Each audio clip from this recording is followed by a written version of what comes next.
si Boy Motivational Palpak. Tabak sa pwesto ang spokesperson ng PNP Anti-Cybercrime Group na si Police Captain Michelle Sabino. Kasunod niya ng kontrobersyal na collab ng PNP ACG sa vlogger na si Rendon Labador. Ano pinamamalaki mo? Hindi po, wala. Mapatuloy ba ito? Ano naman kalokohan to, Rendon? Paano naman kami mamomotivate sa kanin? Totoo ano? Hindi mo mamomotivate yung tao para magbago ng sugar-coated words lang. Magas ka. Tulog po ako. Siguro, umiral siguro yung kadimonyo ng aking kamay. Gumalaw. Yo, what's up, happy people? Isang mapagpalang araw, gabi po sa ating lahat. For today's video, ito namang si Boy Motivational Palpak. Naku po, ay kisali na naman kay Sam versus naku po, Sam. Isang payong kaibigan. Di mo ba alam, lahat ng mga sinasali, dinadamay ni Rendon Labador ay sa kangkungan Pinolo. Opo, tingnan yung pulis, si Bak. Grabe yung bubuhan ng taong ito, mga koys, mga guys. Biruin mo, nakikisali na naman ito sa wala namang alam sa City of Maynila. Oh. Tapos, puro kapalpakan lang naman yung mga pinagsasabi nito. Mga ginagawa na kuno, motivational. So, anong nangyari sa'yo? Ha? Anong nangyari sa Lispo na nakipag-collab sa'yo? Nga. So, ibig sabihin, itong si SB, nga din. Yan po ang mapapanood natin sa video ito. So, without further ado, let's begin. Intro po muna tayo. Kabubuhan ni... Sana ba yun? Kabubuhan ni... Boy Motivational Rise. Pasok. Alrighty. Saan ka na doy? Ayan. Look at...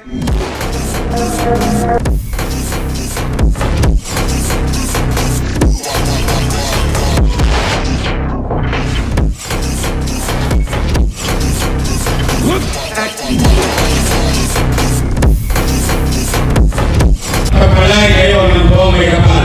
Manila! God first! Ayan. Kita nyo, tingnan nyo dyan. Kung dito, bakla, bakit pumapatuloy ito sa mga babae? Naghahamon pa. Ano pinamamalaki mo? Wala. Hindi, ano pinamamalaki mo? Oh? Ano pinamamalaki mo?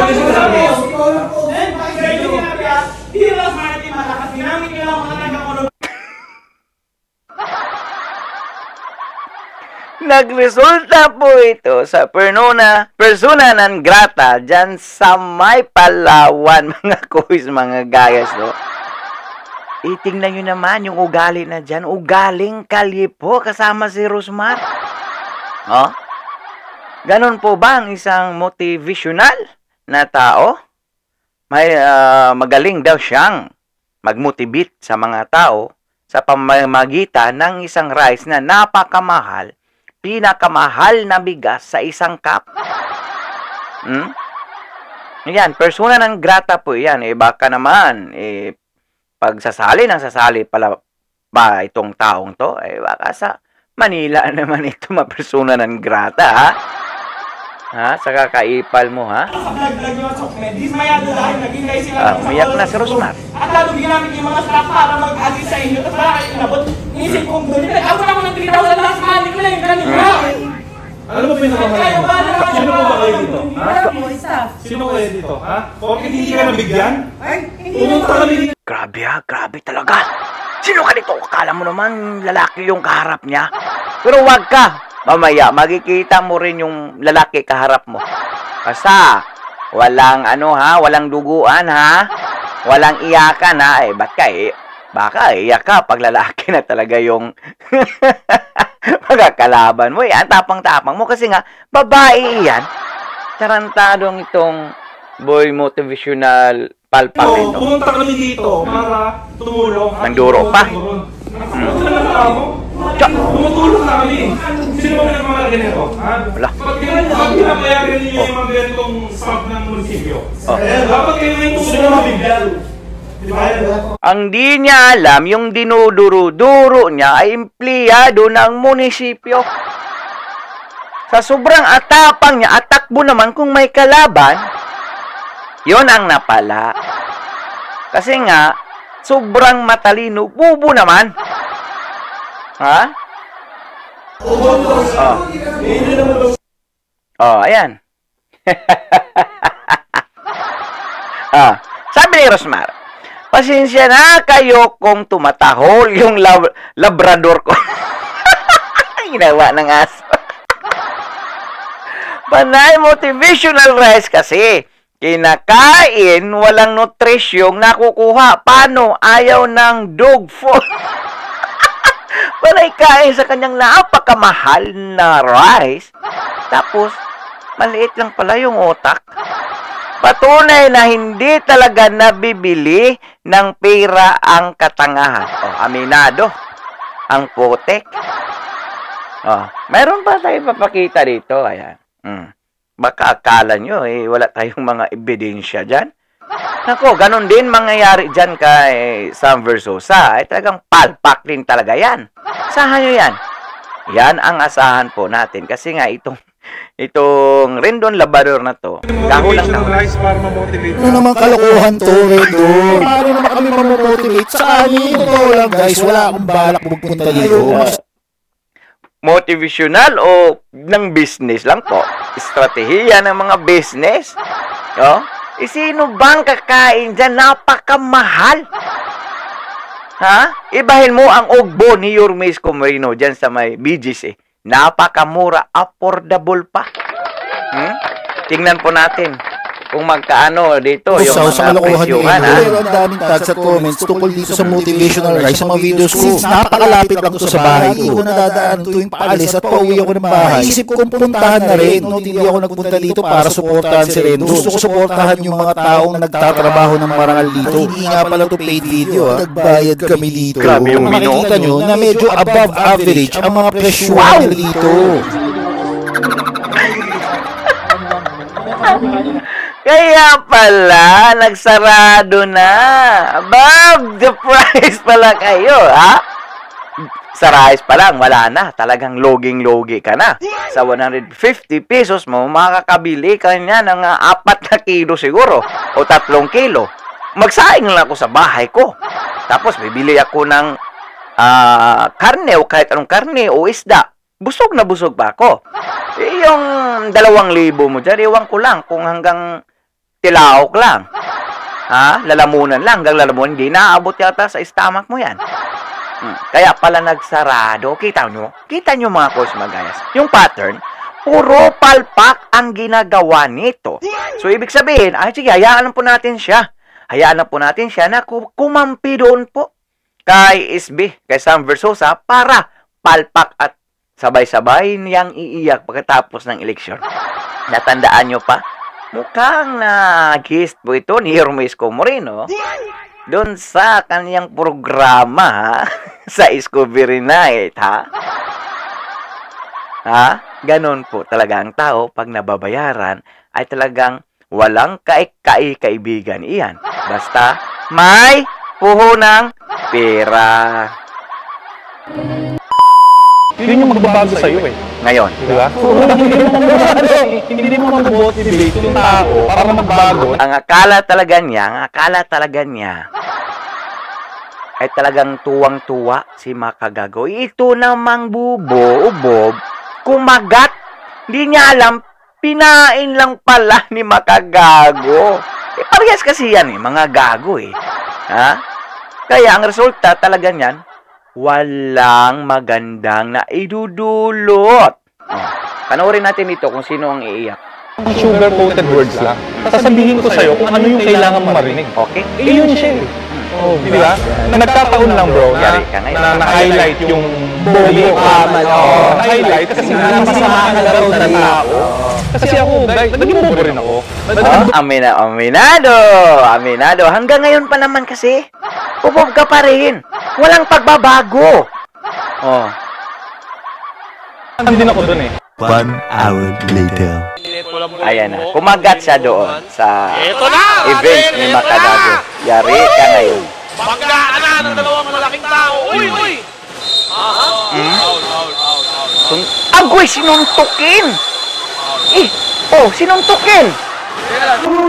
O bakit hindi lumababanin? Dapat lalabanin ka. Lumalaban ka. Ha? Bakit yung babae sa Coron, Palawan, dinuduro-duro mo lang? Inunahan ka na.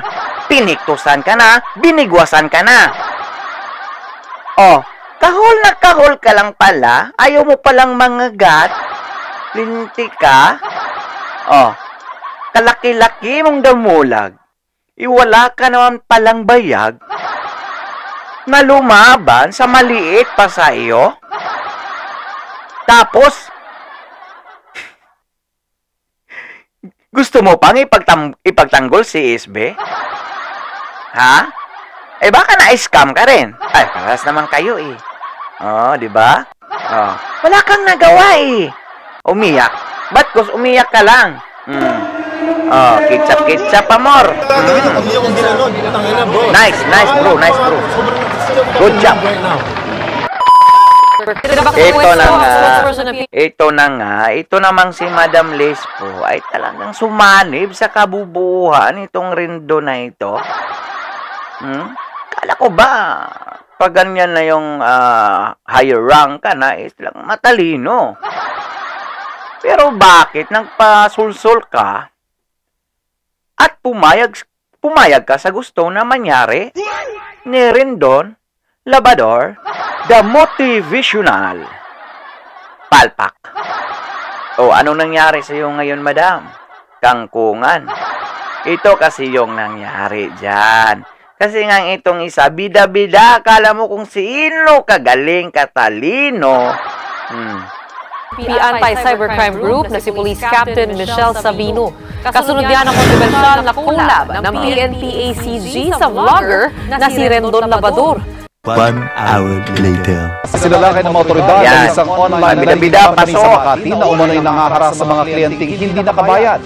Isang vlogger ang nag-livestream habang nagaganap ang operasyon na ikinagalit ng mga kaanak ng mga empleyado ng kumpanya.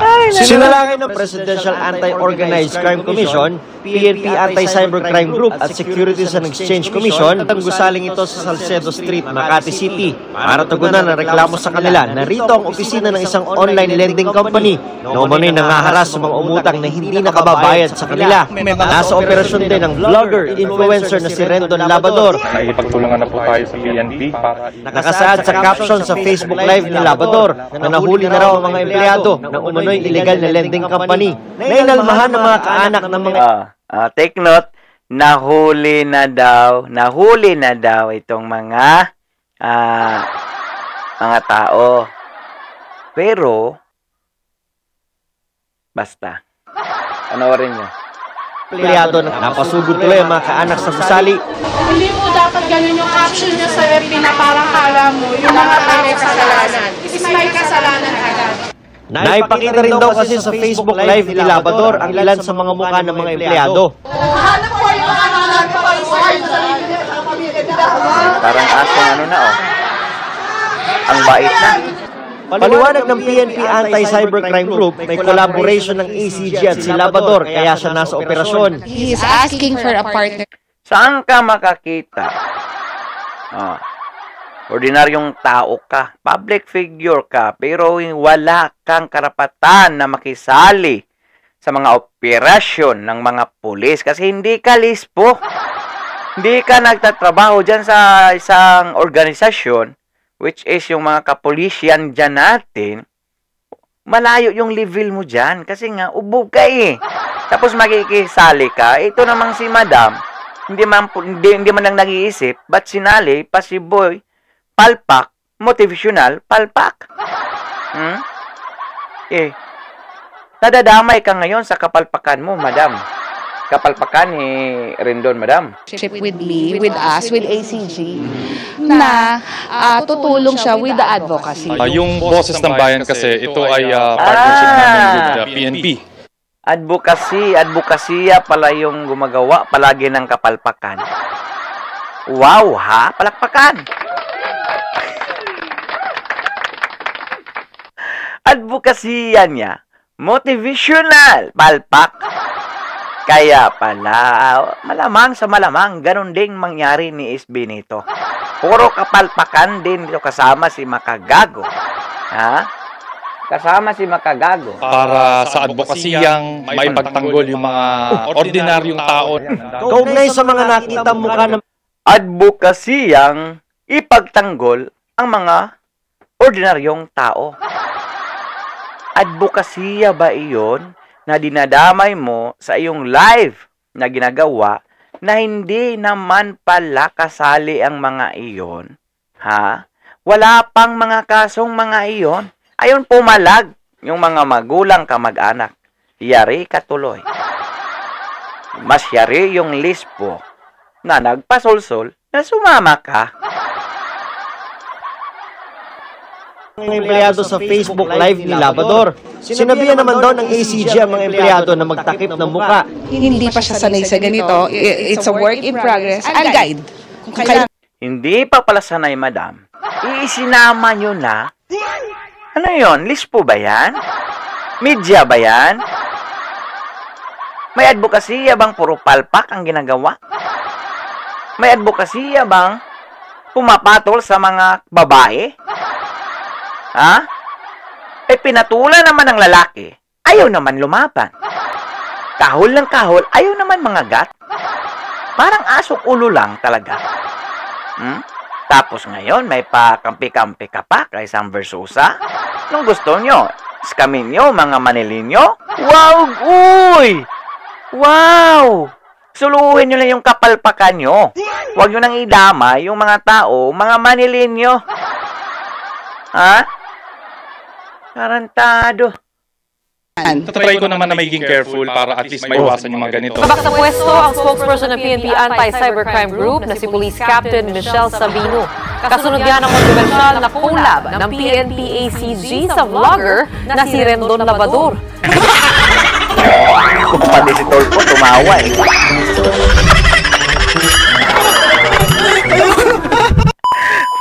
Pati si Tolpo tumawa eh. Yung mga taong to, mga coach, basta, alam nyo naman tayo, mga sikat pong mga yan, sikat sa kapalpakan, kagaguhan. Wala namang naibigay na gawang mga tama yan sa kanilang mga followers o subscribers. Ginaganahan lang yung tao dyan kasi pinanood ng tao kung kailan muli mapalpak. Puro palpak. Sa Coron, palpak. Sa BOTY, palpak. O dyan sa mga kapulisyan, palpak. O persona ng grata sa Coron, Palawan. Wow! Palakpakan. O hindi rin malayong mangyayari yan na mga persona ng grata din dyan sa Maynila yung mga yan. Kita mo, gagawin pa nila talagang palpak lahat ng tao. Ano yon? So saan yung kredibilidad nila para magsalita at kampihan yung isang kandidato na puro lamang copycat? Walang malinaw na programa. Puro ayuda, ayuda, ayuda. Kung sakaling mananalo na lang, sa loob ng isang termino, puro ayuda, ayuda, ayuda. At doon lang mapupunta yung pira ng kaba ng gobyerno. Wow! Hanip! Bira lang nga kayong nagpakita lang kayo sa panahon ng eleksyon, tapos ang lakas nyo pa manggagaya ng mga programa ng ibang tao. Kasi nga patok yung programa ni Yorme Isko Moreno, kaya ginagaya din nila. Pinapataasan pa talaga. 2,000. Wow! Hanip ka. Sinong maniniwala sa iyo yung 500 nga, ang hirap ngang maibigay sa kasalukuyang administrasyon dyan ngayon. Tapos maniwala pa sila sa 2,000 nyo. Huy! Huwag kami mga amaw. Ha? Huwag kami mga amaw. Doon lang kayo gumawa ng kapalpakan sa ibang bayan, huwag lang sa City of Manila. Kasi basang-basa na po kayo ng taong bayan. Kasi nga kayo po si Boy Motivational Palpak. Palpak talaga lahat ng mga ginagawa nito. Walang nagawang mabuti. Parehas lang sila ni makagago.